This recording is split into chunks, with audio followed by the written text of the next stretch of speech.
Yo, what's up everybody? Welcome back to the channel. First of all, you guys know the drill. If you guys please smash that like button, I'd really appreciate it. If you guys could leave a comment down below, super helps the channel out. Anyways, it's Monday morning, it's bright and early. We're back in the shop. Today in the shop on the body side, I do have the tins to a Harley-Davidson. Now, as you can see, this bike has seen better days. The panels don't match. They've appeared to be replaced and refinished at some point. They are even yellowing. There's little to no gloss at all on these panels. They're just in super rough shape.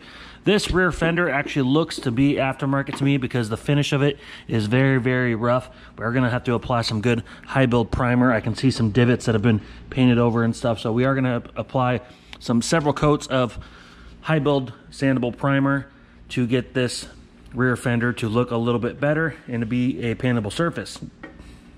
Now, first thing I did this morning was get these outside. I degreased them and washed them. Now, I'm not going to be focusing on refinishing the underneath. We'll probably just let some overspray go underneath as needed. You're never going to see them. As you can see, this panel does look to be replaced.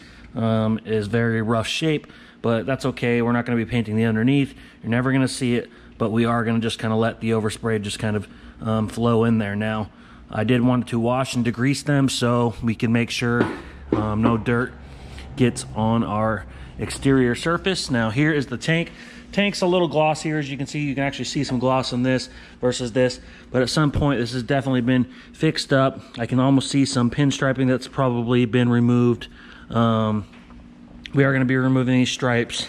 We are going to be removing the logo. They probably will be getting a decal made to go back on the tank, of course. Maybe they'll do some pinstriping, but we are going to be refinishing this in a candy red. Now, a couple weeks back, I actually got some candy paint and I did a couple spray outs. Now, I got the spray outs here and I kind of think we have the color. So, right here you can see I got two spray outs. Now, the top one is a little bit darker and the bottom one's lighter. Now, these are the same exact color, just the top one has a couple more coats of candy. Now you can see the more coats of candy you apply, the darker it's gonna get. But the camera does not do this justice, guys. These colors look absolutely beautiful in the sun. He was going for a candy red, and I believe we are gonna try to stick to this. This is about three and a half coats right here. So we are gonna stick to this. So we are gonna try to get that wrapped around. So this thing should be looking pretty dang good in this color. And of course, if anything, the detail work's gonna take more time than anything else on this. So it doesn't appear to be any damage on this thing, but this fender is rough, so we are gonna apply several coats of high build on this after we buzz it out with 80 grit. Same thing with the front fender. I'm probably just gonna rough up this chrome as good as I can because it is really looking like an eyesore. The tank, same thing. We're not gonna be refinishing inside there where it goes around the frame, but we will probably just allow some overspray to flow back in. We might even tape a little bit of that off, but we are gonna be making sure that we get the underneath. Now, the fuel is drained out. I had to do a little more draining this morning after it got dropped off. So we're gonna be, of course, pulling up these sensors, of course, removing the fuel cap. We'll probably be leaving the pump in there. We don't want to unseal that. We're just going to go ahead and leave that in the tank. We'll just do a good job taping it off, but there you have it. So, does look to be one little good chip there, but that's okay. Like I said, we do got to kind of dig out these graphics and the striping anyway. So, there you have it on the Harley. I am super looking forward to getting this done. It's gonna look beautiful. I wanted a quick turnaround on this bike. I don't want this bike down for long, so I am trying to have this done by the end of the week. And today is Monday, so we got to body work these, prime them, prep them, get them in the booth, get them painted and detailed, ready to go by the end of the week. Now, of course, if we don't, we have more time, but my goal is to have it done by the end of the week because I have more jobs coming in next week. Now, inside the spray booth, we just got the front bumper cover to my 2007 Honda CR-V.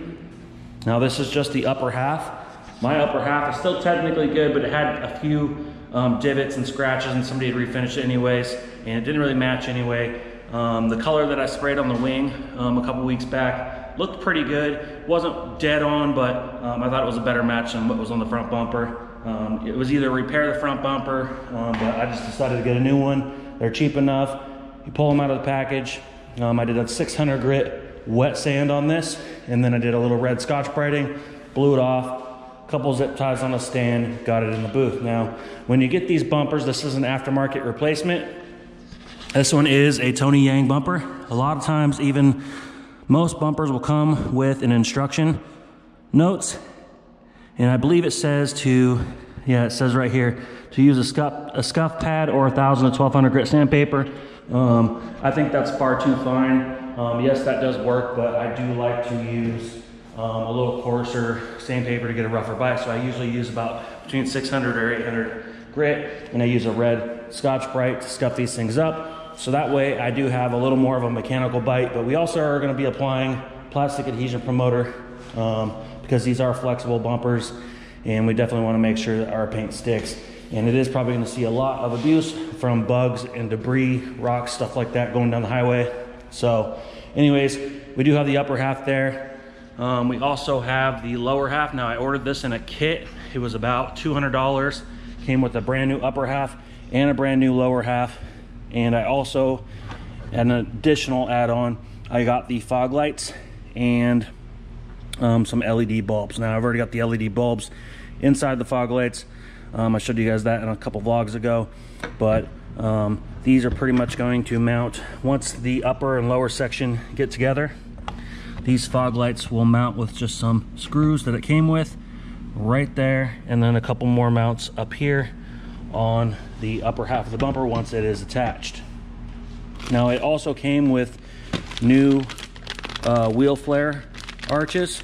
Now, it also came with a couple clips to apply these, which is awesome because mine were busted and kind of hanging loose there, but these are going to attach on the painted part and just kind of flow into this as well. So these are the end caps of the bumper, and they will flow right into the flares of the fenders. So there you have it. In order to get these fog lights in, we also have to do a little bit of cutting. So we're actually going to take our box cutting knife with a fresh blade, and we are going to carefully cut and score the plastic, usually 2 or 3 times until we start getting through. And if I need to clean it up with a grinder, we'll go ahead and do that as well. That will open up the opening, and then we can go ahead and proceed forward with mounting this on the freshly painted bumper and go ahead and install the fog lights, which will be revealed through that opened hole. So there you have it. We're gonna have a nice fresh bumper.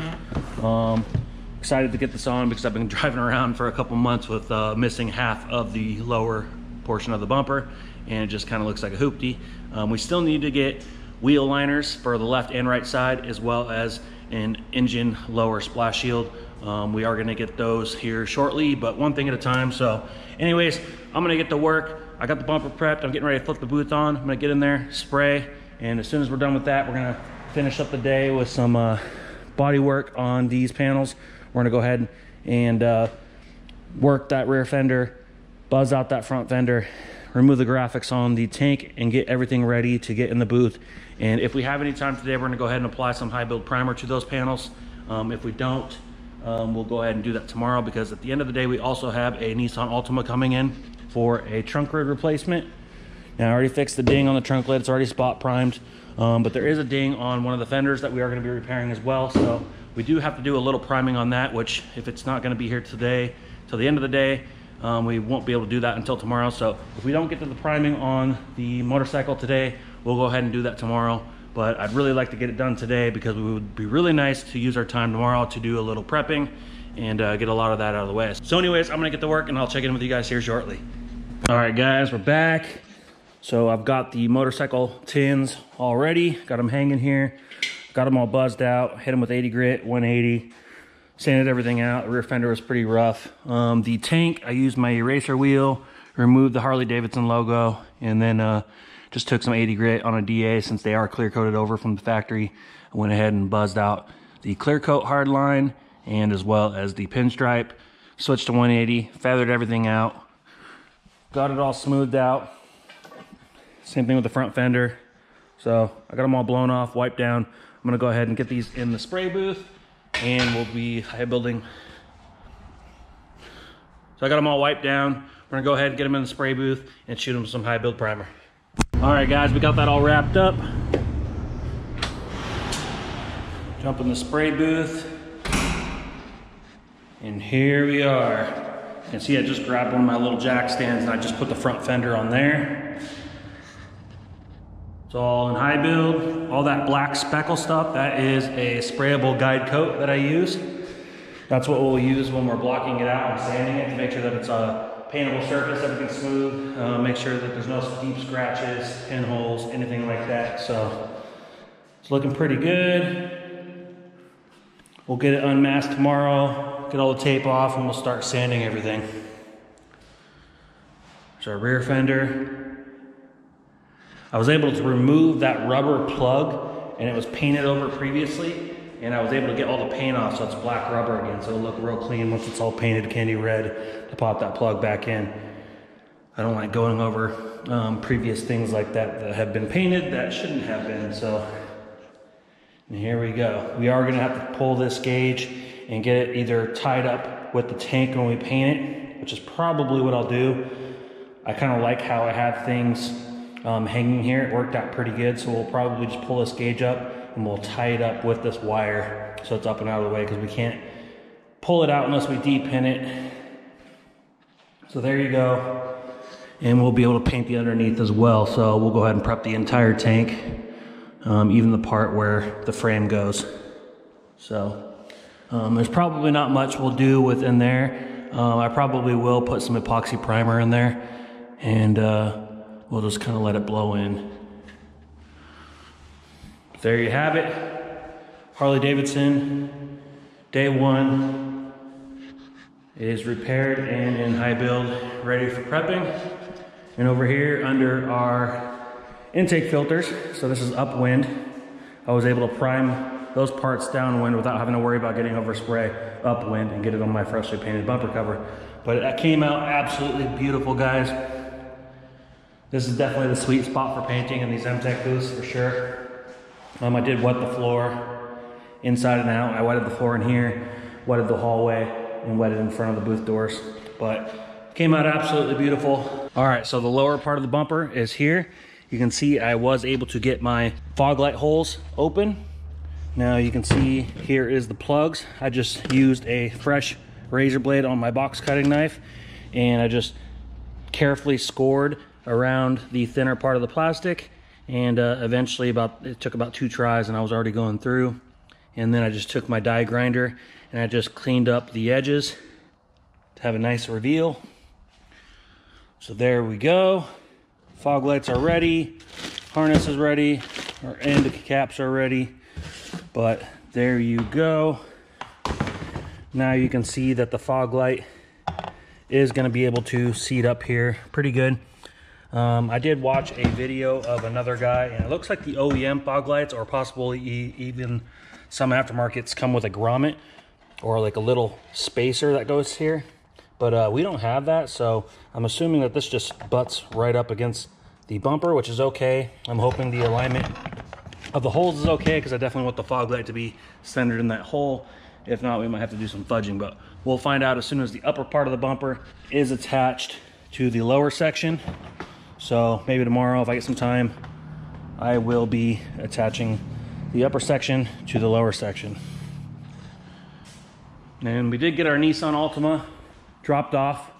You can see here, our deck lid is crunched in a pretty bad spot. It's right on that body line right there. There's another line right here. It's just crunched in, and it kind of messed with the reveal of the deck lid itself. And it even kind of shoved it over a little bit, so it's just out of whack, and it's just not worth fixing. If it was a dent anywhere else on the deck lid, it would be okay, but it's even kinked right there. So no big deal. We got a new deck lid. So here's the new deck lid. We're gonna go ahead and get this cut in first thing in the morning. So we'll get everything unmasked in the booth, get it out. We'll go ahead and throw this in there, and we'll go ahead and get it cut in. And then first thing Wednesday morning, we can get it installed and probably prep and paint this. If not, we might paint this on Thursday and probably paint the motorcycle parts on Wednesday. But we also have a couple little boo-boos on the front fender. No big deal. They'll pull right out, so we'll just use a little dent puller. We'll pull these dings out, put a couple smears, and we'll have to do a couple spots of spot prime as well. And we do want to be careful not to come too far out here, because we do want to leave ourselves some room to blend this fender, because these colors can be funky. So there's our Ultima. CRV bumper's done. Harley-Davidson parts are ready. Bumper's ready, already prepped and sanded to get cut in. Our lower section is already prepped, ready for well, our lower section is already prepped, ready to get installed onto the upper section. Fog lights installed, and we also have a Subaru Forester coming in tomorrow for front strut assemblies. Now, these assemblies do come preloaded with a new coil spring, top hat, and everything. So pretty quick in and out, easy install. So I like getting them preloaded, just saves a lot of time, looks a lot better, less room for user error. So we got 2 front struts, and we're gonna go ahead and do a ceramic premium brake upgrade. So we're gonna do front rotors, front pads, and we'll send the customer on our way. So I appreciate all you guys watching. If you guys could please like this video, that'd be awesome. If you guys could leave a comment down below, even better. If you guys haven't yet, please hit that subscribe button, and we'll see you on the next one. Rah. Ooh, like LeBron though, or like Bonzo. Ooh, I'm a baller, yeah, shot caller, yeah. They love me, you can't touch me, nah, can't trust me. I'm too lucky. Look at me, look at you, what you see, what you do.